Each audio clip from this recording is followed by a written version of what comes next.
Bienvenido al estudio del libro de Santiago. Este Santiago es el hermano de Jesús, que se convierte en el líder de la iglesia en Jerusalén. Escribe esta carta a los que él llama las 12 tribus que están dispersas en el extranjero, refiriéndose a los cristianos judíos que huyeron de Israel debido a la persecución. Sin embargo, el mensaje que Santiago comparte tiene significado para todos los creyentes perseguidos, no solo para esta primera audiencia. Incluimos el libro de Santiago como una de las epístolas generales, lo que significa que es una carta escrita para una audiencia general y lleva el nombre de su autor en lugar de sus destinatarios. Como líder de la iglesia más antigua y autorizada, Santiago quiere compartir la sabiduría que aprendió de Jesús, no solo con los de Jerusalén, sino con las iglesias de todo el mundo. El libro de Santiago es uno de los libros más prácticos de las Escrituras. Se puede resumir en esta afirmación: lo que realmente creemos, lo hacemos. Todo lo demás es solo palabrería religiosa. ¿Y quién necesita más de eso? Ahora bien, el libro de Proverbios también es un libro muy práctico que aborda la sabiduría para la vida cotidiana, el comercio, la familia, la comunidad, el respeto a la autoridad y más. Debido a esta similitud, muchos han llamado a Santiago los Proverbios del Nuevo Testamento. Está claro que la sabiduría será el enfoque del libro desde el principio. Veamos Santiago 1, 5 al 6. Y si a alguno de ustedes le falta sabiduría, pídala a Dios, quien da a todos con liberalidad y sin reprochar, y le será dada. Pero pida con fe, no dudando nada, porque el que duda es semejante a una ola del mar movida por el viento y echada de un lado a otro. Santiago escribe sobre muchos aspectos de las enseñanzas de Jesús, especialmente el Sermón del Monte. De hecho, hay al menos 10 ejemplos en los que se amplifican o aplican enseñanzas específicas de Jesús en esta breve carta de 5 capítulos. Esta forma de escribir es un poderoso ejemplo de cómo alguien puede estar firmemente arraigado en Jesús. El propio pensamiento de Santiago está tan impregnado de las palabras de Jesús que no puede evitar repetirlas cada vez que habla o escribe. Con esto en mente, presta atención a las enseñanzas de Jesús mientras estudias esta carta y buscas conexiones. Ahora bien, al ver quién es el autor de esta carta, no nos debería sorprender que esté tan familiarizado con las enseñanzas de Jesús. Este Santiago es el hermano terrenal de Jesús el Mesías. ¡Qué conexión tan extraordinaria! Sin embargo, se nos dice en los relatos del Evangelio que los hermanos terrenales de Jesús no creían en él ni en su misión durante sus años de ministerio. Ve lo que dice Juan 7, 3 al 5. Le dijeron sus hermanos: sal de aquí y vete a Judea para que también tus discípulos vean las obras que haces, porque nadie que procura darse a conocer hace algo en oculto. Puesto que haces estas cosas, manifiéstate al mundo, pues ni aun sus hermanos creían en él. Básicamente, los hermanos de Jesús están diciendo en el pasaje: si realmente eres el Mesías, todos deberían saberlo, pero en lugar de eso, sigues escondiéndote, así que no debe ser realmente cierto. Sin embargo, después de la resurrección de Jesús, todo cambia para Santiago. En 1 Corintios 15 se nos dice que Jesús resucitado se aparece a los apóstoles y a 500 personas al mismo tiempo. También hace una aparición especial a Pedro y luego a su hermano Santiago. La aparición de Jesús resucitado transforma instantáneamente a Santiago. Poco después se hace conocido en la iglesia de Jerusalén, incluso liderando el importante concilio general en Hechos 15. En la carta de Pablo a los Gálatas, Pablo llama a Santiago columna de la iglesia junto a Pedro y Juan. Santiago es finalmente martirizado o asesinado por su fe.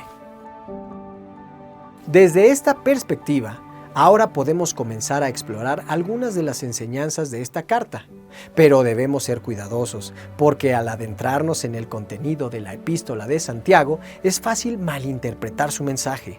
Un ejemplo es que puede parecer como si Santiago estuviera contradiciendo las enseñanzas de Pablo sobre la justificación y las obras.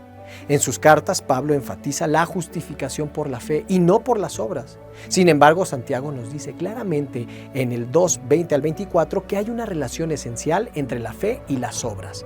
Leemos: pero, ¿quieres saber, hombre vano, que la fe sin obras es muerta?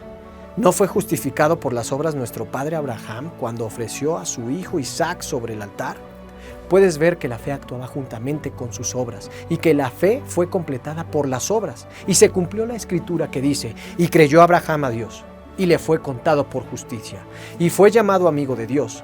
Pueden ver, pues, que el hombre es justificado por las obras y no solamente por la fe. Al analizar este pasaje, verás que Santiago no está abogando por la justificación por obras. Las buenas obras no son iguales a la salvación. Santiago y Pablo no están en desacuerdo entre sí. En cambio, cada uno tiene un énfasis diferente en la misma ecuación espiritual. Sabemos por los escritos tanto de Santiago como de Pablo que no es cierto que las obras sean iguales a la salvación o que la fe sea igual a la salvación. Las cosas se complican cuando malinterpretamos a Santiago, como si él dijera que fe más obras es igual a salvación.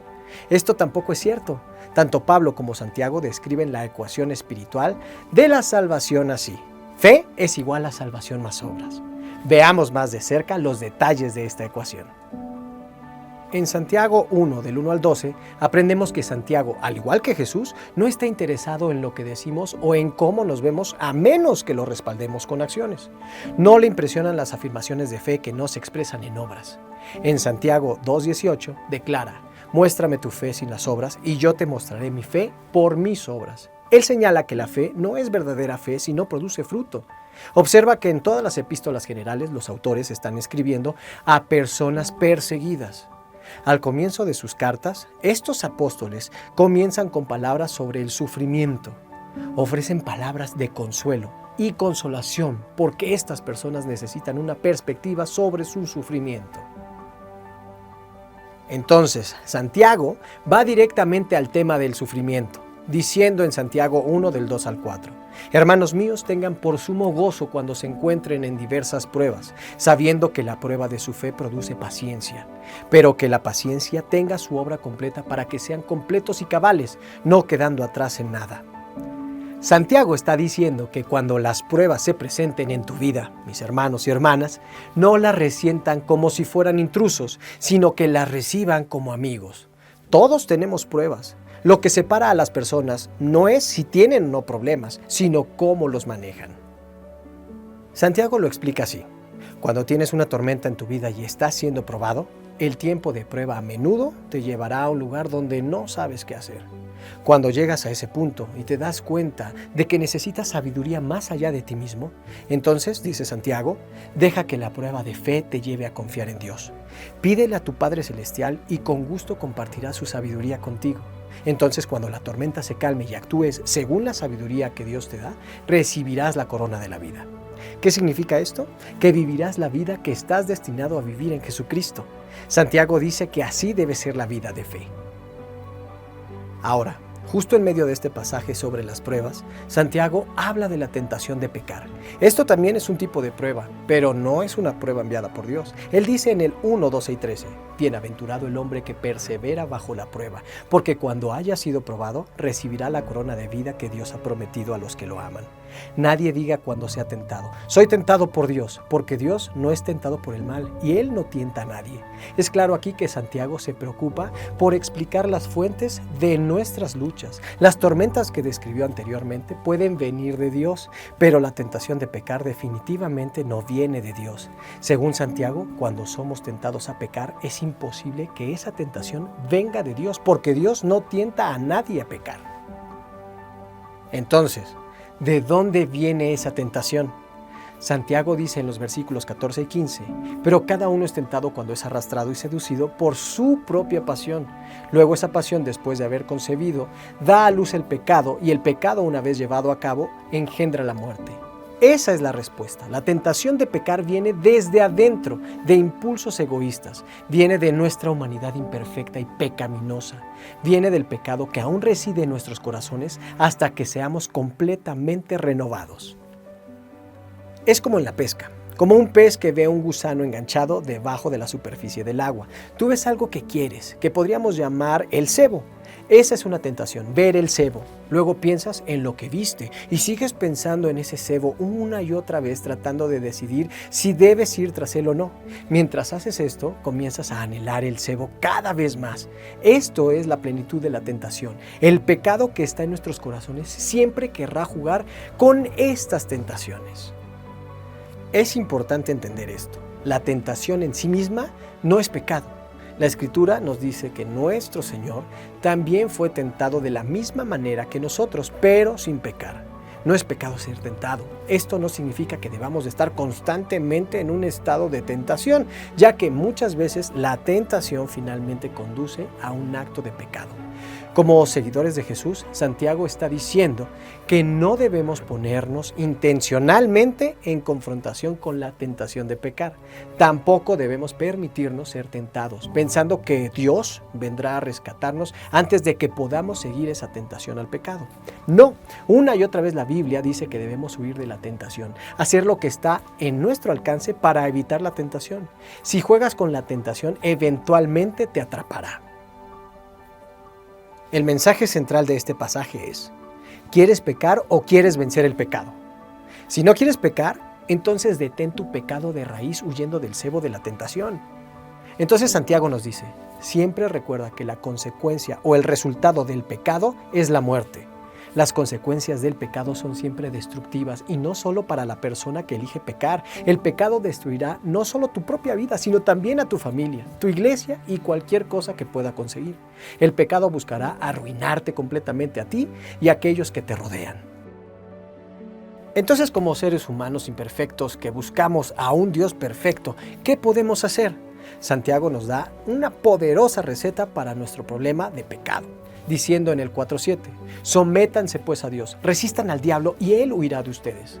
Dios nos da la fuerza para vencer el pecado y escapar de la tentación. Cuando huimos de la tentación, Santiago dice que la tentación también huirá de nosotros. Lo opuesto sucede en nuestra relación con Dios. Santiago dice en el verso 8, acérquense a Dios y Él se acercará a ustedes. ¡Qué hermosa declaración! Después de huir de la tentación, corre hacia Dios. Para terminar, considera lo que Santiago nos está diciendo acerca de las pruebas y tormentas. Aunque traen sufrimiento, pueden llevarnos a la verdadera vida en Cristo si elegimos responder con fe. También considera lo que Santiago nos dice acerca de la tentación. Dios está listo para recibirte mientras huyes de la fuente de tu tentación. Pídele al Espíritu Santo que obre en tu corazón para enseñarte la diferencia entre las tentaciones que pueden llevar al pecado y la muerte y las pruebas que pueden llevar a una vida plena en Cristo. Seamos agradecidos y recordemos que Jesús es la fuente de nuestra fuerza en todo.